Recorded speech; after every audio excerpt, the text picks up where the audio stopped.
I'm one of the senior coaches here at Action Coach, and I've got with me this lunchtime Sammy Mubarak from MEX. Hi, Sammy. How are you?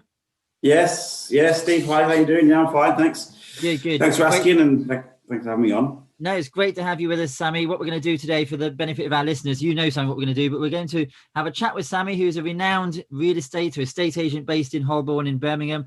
On a Wednesday lunch and learns, we're talking to local business owners to find out what their journey's been like through lockdown, maybe some of the challenges, maybe some of the ways they pivoted the business, and how their business is moving and growing going forward. So looking forward to hearing all about that from you in a moment, Sammy. Yeah. For those of you who are with us for the first time today, we are streaming live on Facebook, live on LinkedIn, and we're also on the Zoom platform. So please do put any questions on any of those platforms in the comment box, and we'll do our best to respond to those during the webinar. If we can't respond straight away, we'll certainly respond afterwards and connect with you.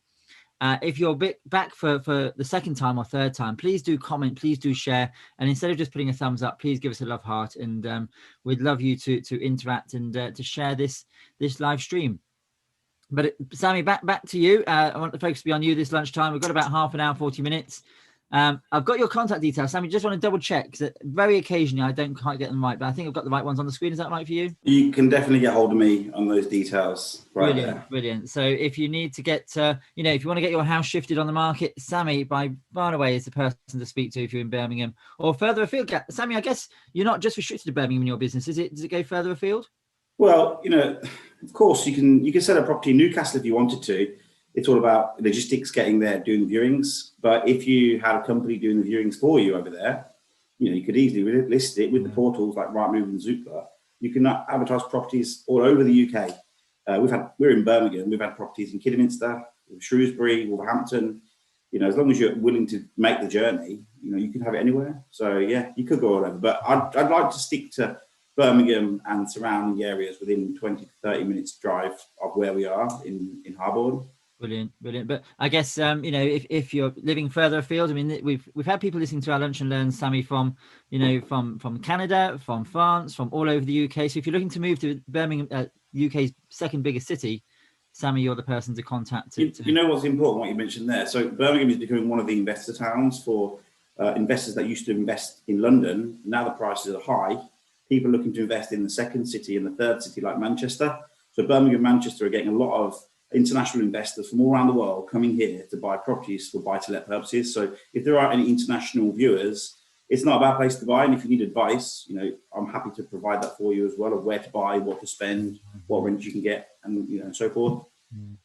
No, I completely agree, Sammy. As you know, before working for Action Coach a number of years ago, I worked on the HS2 construction project on the new station in Birmingham, and there's so much investment, so much connectivity being put into Birmingham. We've got the Commonwealth Games, is it next year, I think? 2022, yeah. 2022 coming to Birmingham. There's a lot of focus on the city right now, so it's a great place to invest, and I'd encourage you to connect with Sammy. But Sammy, the reason I've invited you here today is because I was on your website a number of weeks ago, and it reminded me that last year, I think, was your 10th anniversary. Is that right? 10th year in business in 2020. Yeah, exactly. Yeah. So 2010, we incorporated MEX Property Limited, and we celebrated our 10-year anniversary in lockdown. What a year to celebrate 10 years. But what I want to do, I mean, before we start talking about going forwards, it's fantastic that you've got the 10 years under your belt. It's a huge milestone, a key milestone for any business owner. But I just want to take you back 10 years to when you first set out. I'm not quite sure, I haven't had this conversation with you personally, but what you were doing before you started MEX, and what the trigger point was, or what the reason for setting MEX up. So just share a bit about that with me, Sammy. Yeah, okay. So we look back 10 years to when we started MEX, but to really understand how I got to that position, you've got to go back further. You've got to go back to my teenage years, my choices of university, and what I did at university. And I've always loved property. My dad was an engineer, and I was always on his building sites, looking at things, playing with things. He always had building materials lying around the house, and that got me involved with property and my love of it. And then when I went to university, I picked a degree which was construction based, and it was called construction and property management. To be fair, I didn't really know what that entailed, but by the end of the 3 years of the degree, I knew exactly what it meant. I got my degree. But what I found out was it wasn't RICS, which is the Royal Institute of Chartered Surveyor. So during the 3 years, I decided I want to be a surveyor. And then I had to do a master's. because I needed the accreditation from RICS. And while doing the masters, I worked part-time as an estate agent for someone I know. And during that period of doing the masters and working part-time, I realized that my true love was not the surveying side of property, it was more of the agency side of property. And the company I was working for, they did a fantastic job, but I felt there was things that I needed to do to improve the business. And then after I finished my masters, I actually didn't get the masters, I got the PG dip because I started MEX during the masters, and MEX took off, and I couldn't stop it. So I ended up I didn't do my dissertation, I just did the postgrad diploma in property development. So that is how I got into estate agency. It was sort of an accident, really. And it was like what the other agent was doing, I wasn't keen on, so I wanted to make it better. I suppose a lot of people start the company in the same way, don't they? Yeah. Right. I mean, there are some business owners, well, number of business owners I talk to that, go off and learn a trade, for example, a solicitor, or, electricians, people learn the trade and then they set a business around the trade. There are those that go and work for somebody else and feel either they want more control, they want more influence over how the business is run, or they just feel they can do it better and want that independence and that lifestyle choice. So they go and set their own business up. But Sammy, when you set it up 10 years ago, what was the vision for how the business was going to be? So the first start was to generate income for me as a person. I was 23, I was young. I was living at home with my family. I had a space in the house where I could have a full office. And the vision was to provide a service to the local community and local landlords as a letting agent originally, provide a service which I could be, awarded for, in which people would review me and give me 5 stars. Because I always wanted the acknowledgement that what I was doing was good. And that was the aim, basically, to provide a fantastic service in lettings. So you do sales and lettings, that's right. Did you start out doing both, or is that something you've changed over time? We adapted. So it was probably about 2015. We decided to open the sales department, and that came about from landlords that we were dealing with, looking to buy more properties and looking to sell the properties. We were always referring them on to different agents, and what's the point of doing that if you can do it in-house? So I went on some training courses, learned the basics, again, learn from mistakes, how to do it properly. And now, 5-6 years on, I think we've streamlined that sales process to like a fantastic service. Yeah. But yeah, we didn't start as sales. We developed into that because there was a gap again in the market.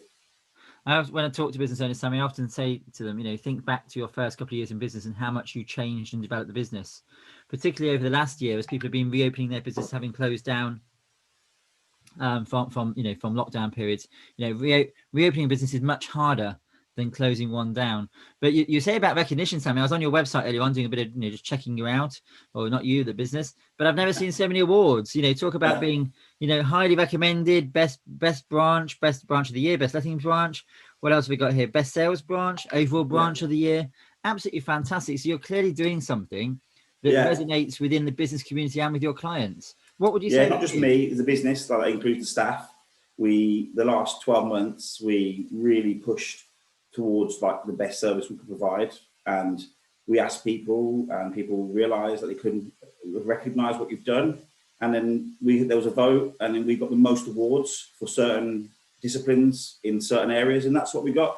And it's genuinely one of the best things we've done over the last 10 years, because landlords and vendors now go to that site to search for the best agents in the area, and then they call us. So it gives you results from what you've been doing. It's great, and we're working towards it this year. We're already top of the league. There's a league table for the whole of Birmingham. We're top of the league, so we're going to try and keep ourselves there. It's not easy to stay there because you've got to stay on your ball all the time. You've got to do fantastic service, and you're dealing with customers. Not everyone is happy all the time. I remember somebody saying to me a long time ago in business, Sammy, the higher you go, the larger the fall.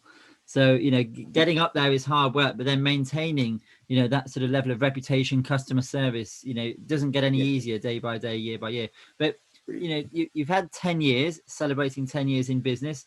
Start of 2020, I'm sure you had a business plan like everybody else, or an idea at least of how you thought the business was going to develop over the next 12 months into 2020. I don't know, was the office move part of your plan last year? The office move came about in February 2020. That's when we first started talking. We had 5 staff at the current office, saturated, one room, needed more space, more privacy. So we started talking to people that were in the shop that we're in now. And then we negotiated with my current landlord of how to get out of my current lease, because I had like 2.5, 3 years left on it. Everything was agreed, and then we know what happened in March. So there was always a plan to grow and get bigger. And we're in a 3-story premises on the high street now, and but that's the way the cookie crumbled, I guess. So the plan at the beginning of last year was to move office and grow the business. But going back to, I mean, it's almost this time last year, isn't it? January 2020, and the news was just filtering through. We've seen some of the reports even in the last few days, of the first few people getting infected. I think there's a super spreader that came back from the Alps, didn't they? Went skiing and brought it back into the country, and we know. I went to that school where they 5 ways, in Birmingham. Right. They went to Italy and came back with teachers and kids with COVID. Yeah, so it's. I mean, nobody could have even then predicted how this is. Yesterday was an awful milestone for the infection, wasn't it? 100,000 people, and hearts go out to all of those who've been impacted. But and it's not just we've all been impacted, both personally, through family, through friends, but also the industry business has been impacted in a huge way. And depending on what industry you're in. Retail, as we know at the moment, is really taking a huge hit. But I'm presuming, Sammy, that estate agency, whether it's lettings or sales, initially had quite a big impact before really you could re-establish new ways of working. So how were things? What was the first sort of response and first reactions in February, March last year? What did you do first? Yeah, this is a big question. I could go on this for hours, but I'll give you a quick breakdown. So we've got Italian family, and we've got a lot of. So we were speaking to the Italians in January last year, and they were talking about COVID, they're talking about lockdowns, and me and my wife, we knew it was coming. So I was preparing for a lockdown like end of Feb, early March. We shut our office for the public completely end of Feb. We shut our office for staff mid-March. We prepare for that sort of big change where you're going to close the office.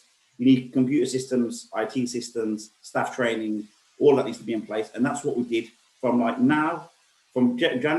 February 2020 to March the 18th, 2020, we planned for lockdown, for what would happen, prepared, spoke to our customers, spoke to our landlords, spoke to our tenants, and got all the systems in place and the training. And that's how we survived, we think, because by the time the government released the lockdown, 25th of March, we'd already done 1 week working from home. Yes. I remember when you did lock your office door, I remember you posting a photo on social media. I think a picture of you with a mask outside the office door. And, it resonates with me, partly because I think at the time people thought you were scaremongering, not you personally, but thought you were perhaps taking it too seriously, perhaps overreacting. But we know what came next. And, I didn't realize the connection with the Italian family, but I myself know people living locally to me who are Italian, and they're saying, please take this seriously. Don't get to where we've got to in Italy, because they were obviously at that time, a couple of months ahead, or at least a month ahead in terms of where we were in the infection rates.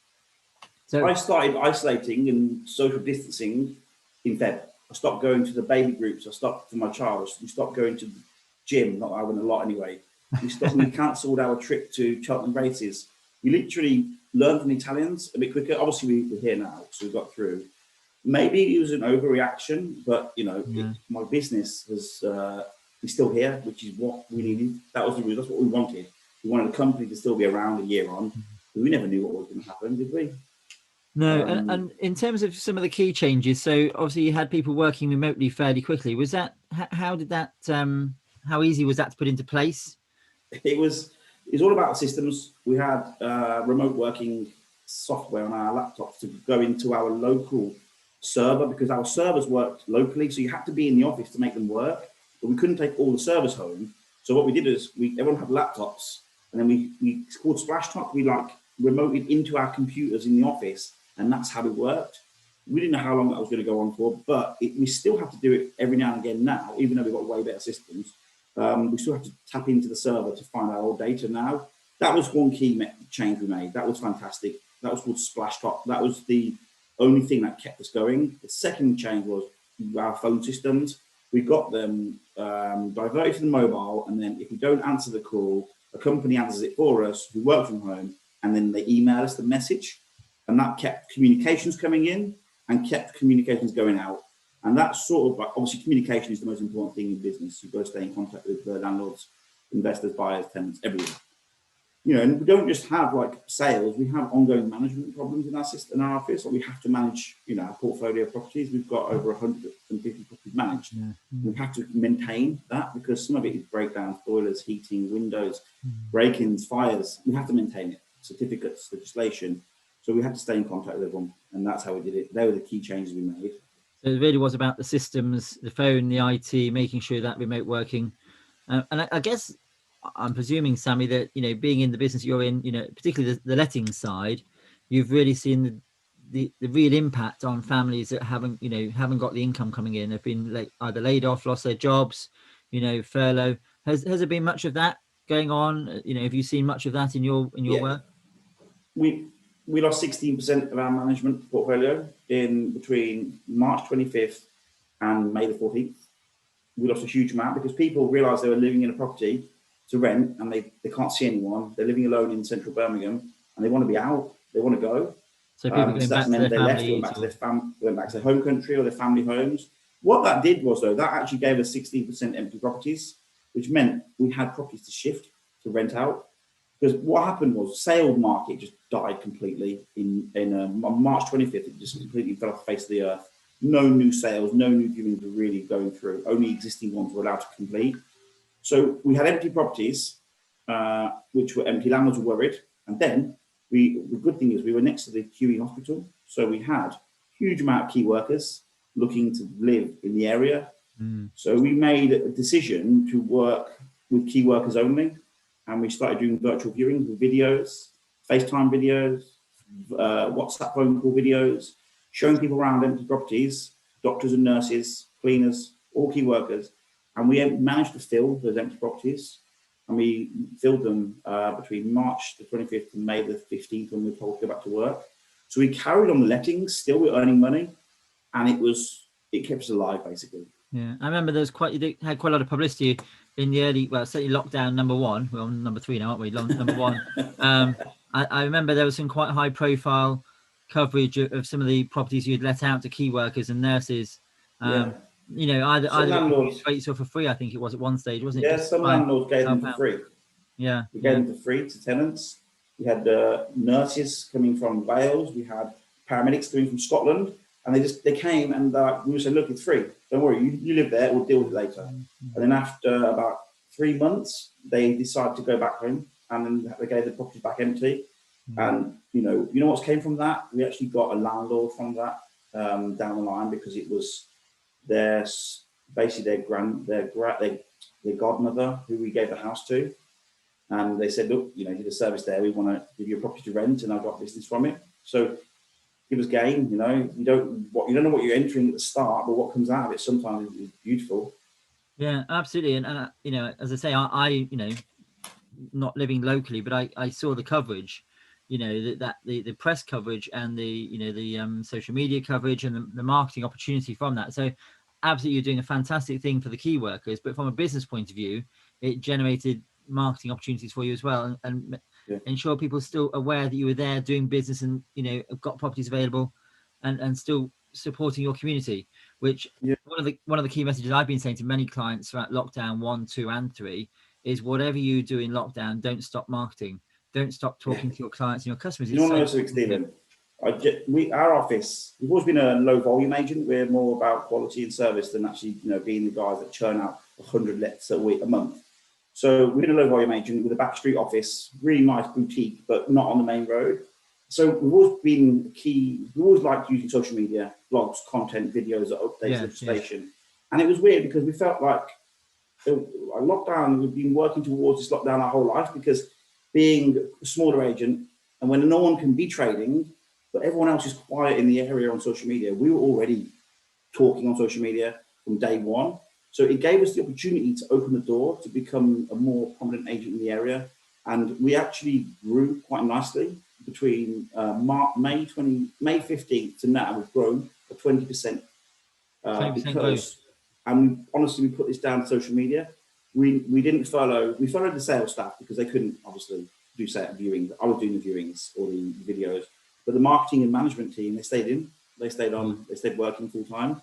and we just kept videos going. I blogged the whole of my lockdown, 72 days.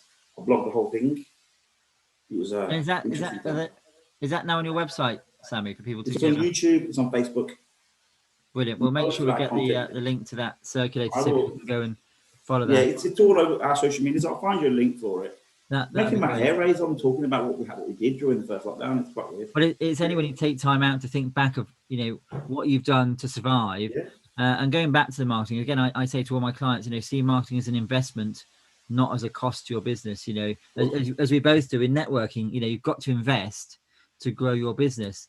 And lockdown, I think, is really, each of the lockdowns has given business owners an opportunity to reflect on where their business is, how they could do things slightly differently. Because I'm guessing, Sammy, like many business owners, prior to lockdown, sort of a couple of years ago, you were probably very, very busy delivering your business and didn't have as much time to think about where you've been and the journey you've been on and how you might do things differently. Is that fair to say? Yeah, agreed. Like, you're stuck in ways which worked. Any sort of change, it'd be like, do we need to do it now? We'll just do it another day. When you're forced to change, you have to do it. You can see what results you can get. And in your industry, Sammy, has there been any sort of changes that I'd say most or all agents have taken and you think will stay within the industry, such as virtual viewings, for example? When I was involved in buying my house a couple of years ago, it was very much, you go and see the house in person, you go and talk to people in person, you want a physical view of the house. Do you think things have moved forward into a different way going forward? Massively. Huge. So I made a video back in January about virtual viewings, and we all replaced viewings. And then when I realized I made this video back later on in the year, I actually went back to it and said, look, we predicted what will happen. So what we noticed is now people want video content or virtual tour content. Videos, when you record it, produce it, make it look sexy and send it out. The virtual tour is like a 360 camera. You can walk around it with virtual reality goggles and see the whole thing inside and out. We were doing that in Fed because that's high level marketing. We believe in high level marketing with properties. You have to make a video for a house. People want to see it. And now people are catching on to it. Now people are starting to do videos. But we were doing it a long time ago because we felt it was important, it was vital. So we employ videographers in-house right now. But what's changed, one of the biggest changes we've noticed is you're doing less viewings now because people are seeing the videos online first, or the virtual tour. When they call up, you're going through the video and the virtual tour with them. So what's happening is before it was like a 10 viewings per sale agreed conversion. Now it's like two Really? people, one conversion, because you don't need to show everyone the house because they can critique it in their own home, in their safety of their own home. Yeah. So we've actually had to lay off sales staff and bring in more admin team, because now it's more like an admin style inside the office. You have to make sure your admin is correct, because that's how you service the business, isn't it? The sales side of it's become a lot easier, but you don't need to do many viewings anymore. You don't need one person to rent it or sell a house, don't you? You don't. I guess but by nature, as human beings, we're curious, aren't we? We're nosy. And I was talking to one of our mutual friends, Sarah, from Little Media Agency, at the beginning of the week, and we were talking about how the play button on the web is one of the most powerful buttons we all come across. Everyone wants to see what happens when you press play. And I guess if you're looking at houses, we're curious, and then once that curiosity has been sort of been met, it's much easier. I say much easier, but you've probably got a better opportunity to sell that property having put it online as a virtual viewing. Yeah. Well, there was a poll went out the other day for the most important things that sellers, buyers want to see with their properties when they're selling. First, the most important thing is a floor plan. And there's agents in the area where I am, they still don't do floor plans because it costs them too much money. A floor plan takes me about 15 minutes to do, and it's £5 to make it digital. Like, it's not a lot of money, is it? But they don't do it. And then if you want photos, professional photos, you pay extra up front. If you want video, you pay through the roof. But we don't do that because, like, if you don't market a property to its best ability for your fee, why should you be given the chance to even market the property? Like, that's crazy. You need to, if you go to a big agent and say, oh, we're going to do the marketing, but it's extra for photos, extra for video, £100 for floor plan. It's just like, you're not really doing your job. I'm paying you up front for it. And then if you don't sell it, you're paid. Yeah. We don't do that. We believe in our service. We don't even have a fixed term contract for selling houses because we know if it's marketed properly and the right price, it will go back. Yeah, absolutely. And so where are you with the business? How do you see the business going forward, Sammy? Now, we're sort of we're just started 2021. We all thought it was going to be the year, when things recover. I'm sure they will. We need that vaccine to be rolled out to the most we can at the moment, don't we? But I think we're going to be in lockdown for a little bit longer. But how do you see the year going forwards? Have you got a plan for where your business might be in a couple of years' time, at the end of 2021? What's your views on that? So the plan for 2020 originally was to break the £250,000 turnover. That was the aim, what we wanted to do.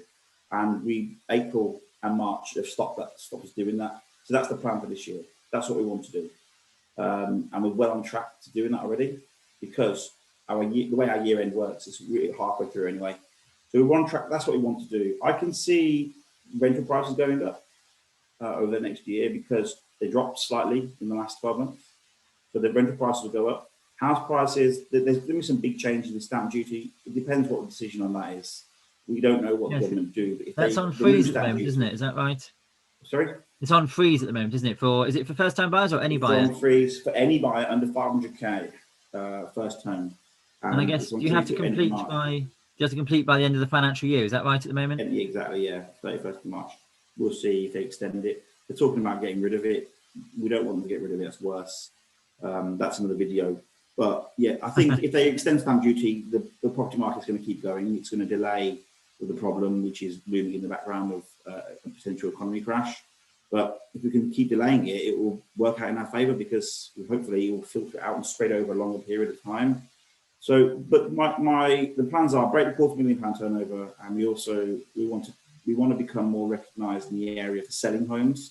We've got a very good reputation for renting properties. We want to be more recognised for selling, because what we do, the service we provide is so high level. It needs recognition, so we just need to sell more to get that. Basically. And Sammy, just looking back over the last year, not just in estate agency and your industry lettings, but in business in general, is there anything you've done that if you were looking back, either you'd say to yourself, don't do that again, or advice you'd pass on to somebody else in your position a year ago and say, whatever you do, you must do that? So what advice you'd be giving to yourself?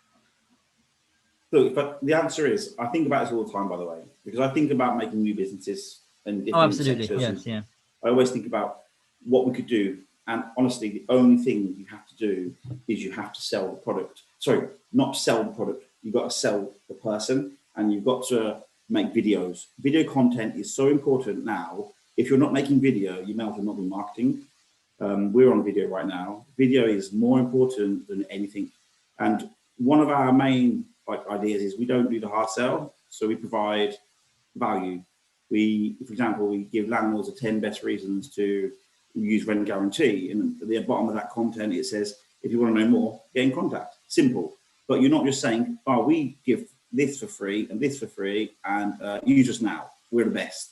You let people make their own decisions by giving them content. And the best decision I made this year was I went on this system called Lifecycle. It's a data system, and it's AI based, and it basically sends content out to people all day, every day, based on what they're looking at on the website, and it nurtures people into customers, and the conversion rate is stunning. It tracks everything from start to finish. And we were tracking people in May in 2020, and they're literally renting their houses off through us now. That was the best decision. But the most important thing people have got to do is video content. If you don't do video content, you have to close your business and go to bed. And many of my colleagues have teased me, Sammy, because over the first lockdown, I bought my house and moved into it this time last year, in fact, and new grass put down in the back garden and no lawnmower.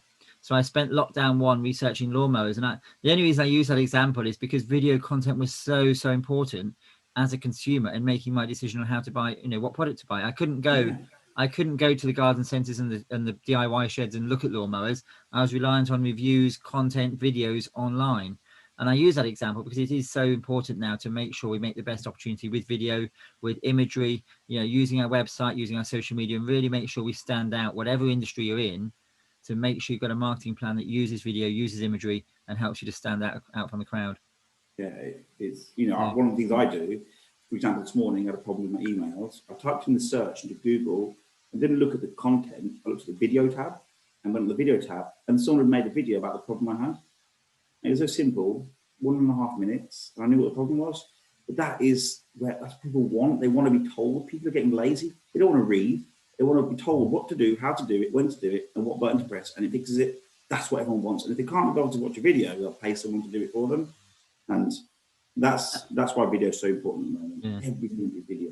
And I completely agree with you as well, Sammy, that the tone of sales and marketing has changed. And if it hasn't in your business, not yours, but anybody listening, then it now really is a time to rethink about your messaging, particularly during lockdown. It's not about the hard sellers. It's about the help and the support and the empathy. Yeah. You can have those call to actions still, but absolutely it's about, as you said, give some information, give some support, talk to people about your products or your services, but help them along the way, give some free advice. We're all, I think, I've heard it used a lot of time, we're all in this together. Let's work together to make sure as many industries, as many people, survive and businesses survive. And it's about working together and supporting. So I think, marketing does need to have shifted. And if it hasn't for your business, those who are listening, then absolutely. Yeah, and if people don't know how to shift it, they need to speak to someone like yourself, don't they? Someone who's going to help them with business. And then you can put them in touch with videographers who can make videos, and you can put them in touch with people who write content for them. You don't have to know how to do everything. If you want to do it, you can pay for it and get the content out there. We have a ghostwriter. We don't write everything ourselves. It's impossible. We have someone who helps us write stuff. And we have a videographer, and we don't just record it one at a time. We record like 30 videos in one go, and then we schedule them on Facebook and send them out. And we track what gets watched, and then we remake those. And sometimes we advertise them, and we do have offers, because you can't just always give value. You have to sometimes go, what's that book? Jab, right hook. So you go give, and then take. Sometimes you have to just take. You can't keep giving. So sometimes once you've got them like working around the area, like where they might decide, yes, they want to use you, swoop in with an offer, and they're your customer. That's a clever high-level marketing tactic as well. But I went up on a lot of training about this, so I know it. As a business owner, Sam, you'll know this, that you're, not only the head of sales, but you're the head of marketing, you're the head of finance, you're the head of IT, head of customer care, and I was talking to some clients yesterday, and I talk about thrills and skills. I don't know if you've heard me say this before, but what do you enjoy doing, and what do you have the skills to do? And it's about just taking some time to sit back and think, do I enjoy that, and can I do that to the best it needs to be done? And if you don't enjoy it and you're not very good at it, then outsource it. Get someone else who can probably do a better job for less money and less time, and you use your skills to do what you can do and what you enjoy doing. Otherwise, you're not going to enjoy being a business owner at all. You're going to spend time doing things that actually you don't really want to do, and and your business is not going to benefit from it either. So, my tip of the day is, do take some time, not you, Sammy, but anybody listening, to map out your skills and your thrills. What do you enjoy doing? What are you good at doing? And it'll start to help in terms of thinking about what's the next step for my business. Who is my next employee going to be? Is it going to be somebody who deals with HR? Is it going to be somebody, as you said, Sammy, bringing people in to do videography? That's where, I'm not saying because you can't do it, but that's where you felt there was a need in your business. But it just helps to start to map out the next step for any business in terms of, what's needed, what you enjoy doing, and what you've got time to do. So you're right. Well, we've been very lucky during this lockdown that the government allowed the property market to stay open, because they could have easily said, look, no house moves, nothing can carry on, and that would have destroyed us, just like the industry for hospitality. That's really on its legs, isn't it? So, but we're not there. But who knows? It's a difficult one, because a lot of people have lost out of this whole COVID and Corona. But some businesses have benefited, and sometimes I feel really bad to say it, but in a way, the property industry has benefited because we've been allowed to stay open and allowed to carry on working, and it's helped us pivot. It's helped us save time, save staff costs, because staffing has changed. I've had a lot of staff changes in the last year because we realised what works and what doesn't, and you don't need to have who I had last year in business. I need different staff now, more admin team, because you're doing less viewings. So that would have happened essentially, but the COVID accelerated it all for me.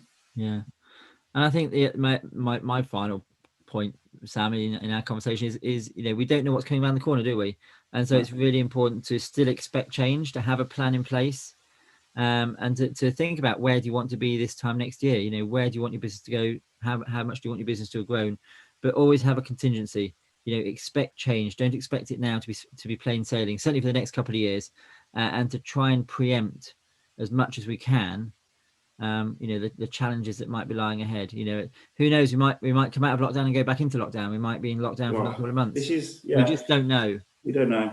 One of my reasons for moving offices as well is because I want to work my way out of business. I don't want to be having to answer everything all the time. I want my own office so my team below me can start making all decisions on my behalf. And then within 3 years from now, I don't have to come to work every day. I can plan other stuff. I've got projects in the pipeline for property development, which I'm trying to work on at the moment.